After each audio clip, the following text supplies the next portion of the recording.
Do you have a flat butt? If you have anterior pelvic tilt and you think you have a booty, you don't.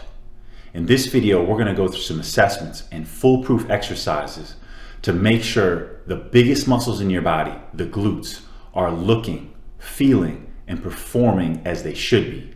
Check it out. One of my favorite ways to see if the glutes are activated or deactivated is the prone hip extension test. We're going to press into our glutes with our hand, lift up our leg, and make sure that we feel a protrusion throughout the whole range of motion. If you don't, your glutes are deactivated. But even if you can pass this test, I still see hip lifts like this exercise butchered all the time. What I'm having my client do is flatten her back, squeeze her glutes, then lift up. She can relax those glutes going down. The most important thing in this exercise is maintaining a vertical pelvic position, that is the pelvic line there. As Mary goes up, she's doing a great job of making sure the line stays vertical with her body. As you can see, it kind of rotates a little bit, and that's exactly what we want. This is a good example of what I see so many people do because the vertical line is lost as the hips go higher and higher. This is actually going into an anterior pelvic tilt, which shuts the glutes off. You need to make sure that your pelvic line stays vertical with your body. Another great exercise we can do to activate and or strengthen the glutes is the bird dog.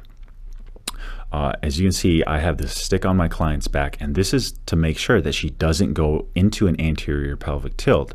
She's squeezing those glutes, lifting up, and not going too high to a point where she would go into an anterior pelvic tilt. I'm having about an inch underneath the stick to her back, and she's maintaining that throughout her whole range of motion. We could also add some ankle weights to make sure that the glutes are being challenged if this gets easy for her. I like the bent knee version because what it does is it shuts off the hamstrings a little bit. If you didn't pass the prone hamstring test and your glutes were deactivated, or even a little bit, you need to do the bent knee version first, making sure those glutes turn on, because I guarantee you that if you didn't pass the prone hip extension test, your hamstrings are dominant. So as you can see, I'm getting a little bit more range of motion, but I'm always respecting my pelvic position and not going into an anterior pelvic tilt.